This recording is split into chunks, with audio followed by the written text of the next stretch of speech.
ಕರ್ನಾಟಕ ಚಲನಚಿತ್ರ ವಾಣಿಜ್ಯ ಮಂಡಳಿಯ ಅಧ್ಯಕ್ಷರು, ಹಿರಿಯ ನಟಿ, ನಮ್ಮ ನಿಮ್ಮೆಲ್ಲರ ಅಚ್ಚುಮೆಚ್ಚಿನ ಜಯಮಾಲ ಅವರು ನಮ್ಮ ಜೊತೆ ಇದ್ದಾರೆ. ಅವ್ರ ಜೊತೆ ಸಾಕಷ್ಟು ವಿಚಾರಗಳನ್ನ ಮಾತನಾಡಿಸೋದಿದೆ. ಮೇಡಮ್, ಮೊದಲನೇದಾಗಿ ನಮಸ್ತೆ. ಸೊ ಎರಡನೇ ಬಾರಿಗೆ ಅಧಿಕಾರಕ್ಕೆ ಬಂದಿದ್ದೀರಾ. ಕರ್ನಾಟಕ ಚಲನಚಿತ್ರ ಸಾಕಷ್ಟು ಬದಲಾವಣೆ ನಡೀತಾ ಇದೆ. ಸಿನಿಮಾ ಆಗಿರ್ಬೋದು, ಒಟ್ಟಾರೆ ಎಲ್ಲದ್ರ ಬಗ್ಗೆ ಅಷ್ಟೇ ಒಂದು ಒಳ್ಳೆ ಬೆಳವಣಿಗೆ, ಒಳ್ಳೆ ಯೋಜನೆಗಳನ್ನ ತರ್ತಾ ಇದ್ದೀರಾ. ತುಂಬಾ ಚೆನ್ನಾಗಿ ಹೋಗ್ತಾ ಇದೆ. ಅದಕ್ಕೋಸ್ಕರ ಕಂಗ್ರಾಚುಲೇಷನ್ ಮೊದಲನೇದಾಗಿ. ಅಂದ್ರೆ ಈಗ ಅಟ್ ಪ್ರೆಸೆಂಟ್ ಇವಾಗ ಏನೇನ್ ಪ್ಲಾನ್ ಉದ್ದೇಶ ಹಿಡ್ಕೊಂಡ್ ಬಂದಿರ್ತೀರಾ, ಸೊ ಎಷ್ಟು ಈಡೇರಿಸಿದ್ರೆ ಎಷ್ಟು ಮಾಡ್ತಾ ಇದೀರಾ ಅಂತ? ಈಗ ತಾನೇ ಎಲ್ಲನೂ ಮಾಡ್ತಾ ಇದ್ದೀವಿ.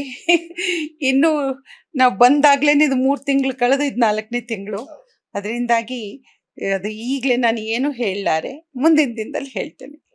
ಅಂದ್ರೆ ಶಾರ್ಟ್ ಟೈಮಲ್ಲೂ ಕೂಡ ಚೆನ್ನಾಗಿ ಎಲ್ಲರೂ ಕೂಡ ಮೆಚ್ಚುತ್ತಾ ಇದಾರೆ. ಅಂದ್ರೆ ಚೆನ್ನಾಗಿ ಮಾಡ್ತಿದ್ದಾರೆ ಮೇಡಮ್. ಲಾಸ್ಟ್ ಟೈಮು ಕೂಡ ಚೆನ್ನಾಗಿ ಮಾಡಿದ್ರು. ಈಗ ಬಂದಿರೋ 3 ತಿಂಗಳು ಕೂಡ ಚೆನ್ನಾಗಿ ಹೋಗ್ತಾರೆ, ಚೆನ್ನಾಗಿ ಕೆಲಸ ಮಾಡ್ತಿದ್ದಾರೆ ಅಂತ ಎಲ್ಲರೂ ಕೂಡ ಅಭಿಪ್ರಾಯ ಒಳ್ಳೆ.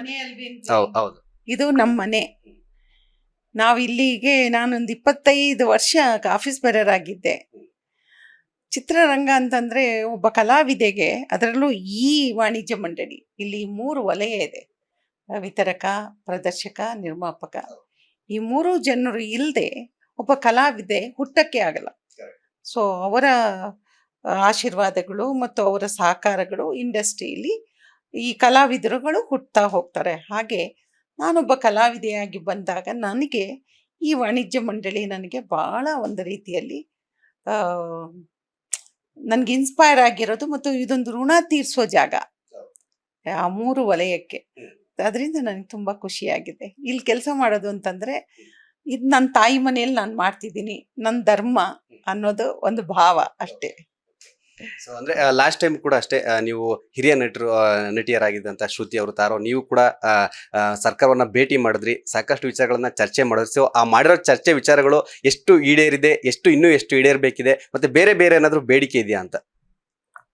ಏನು ಅವ್ರ ಜೊತೆ ಏನು ಇದು ಏನು ಭೇಟಿ ಆಗಿದ್ರಲ್ಲ, ಯಾವ ಉದ್ದೇಶಕ್ಕೆ ಅಂತ? ಅಂದ್ರೆ ಹಿರಿಯ ನಟಿಯರೆಲ್ಲ ಸೇರ್ಕೊಂಡು ಭೇಟಿ ಆಗಿರಲ್ಲ, ಸೊ ಇಂಡಸ್ಟ್ರಿಯ ಒಂದು ವಿಚಾರದ ಬಗ್ಗೆ ಅಥವಾ ಬೇರೆ ಬೇರೆ ಏನಾದ್ರು ಯೋಜನೆಗಳನ್ನ ತರಬೇಕು ಅಂತ? ಕರ್ನಾಟಕ ರತ್ನ ವಿಷ್ಣುವರ್ಧನ್ ಅವ್ರಿಗೆ ಕರ್ನಾಟಕ ರತ್ನ ಕೊಡಬೇಕು ಅಂತ ಕೇಳಿದ್ವಿ. ಅದಾಯ್ತಲ್ಲ, ಮಾಡಿದ್ರು. ಈಗ ಸಮಾರಂಭ ಏನು ಜೂನ್ನಲ್ಲಿ ಮಾಡ್ತೀವಿ ಅಂತ ಮೊನ್ನೆ ಹೇಳಿದ್ರಲ್ಲ. ಈಗ ಹೊಸ ನಮ್ಮ ಮುಖ್ಯಮಂತ್ರಿಯವರು ನಾಳೆ ಪ್ರಮಾಣ ವಚನ ಸ್ವೀಕರಿಸ್ತಿದ್ದಾರೆ. ಸೊ ನಮಗೆ ಖುಷಿ ಆಗ್ತಿದೆ. ಈ ಸಂದರ್ಭದಲ್ಲಿ ನಾವು ಅವ್ರನ್ನ ಹೋಗಿ ಸಮಾರಂಭ ಯಾವಾಗ ಇಡ್ತಾರೆ ಅಂತ ಹೇಳ್ಬಿಟ್ಟು ಕೇಳ್ತೀವಿ. ಖಂಡಿತವಾಗ್ಲೂ ಉದ್ಯಮದ ಬಗ್ಗೆ ಭಾಳಷ್ಟು ಕೇಳೋದಿದೆ. ಅವ್ರಿಗೂ ಗೊತ್ತಿದೆ, ಅವರು ನಮ್ಮವರೇ ಅಲ್ಲ.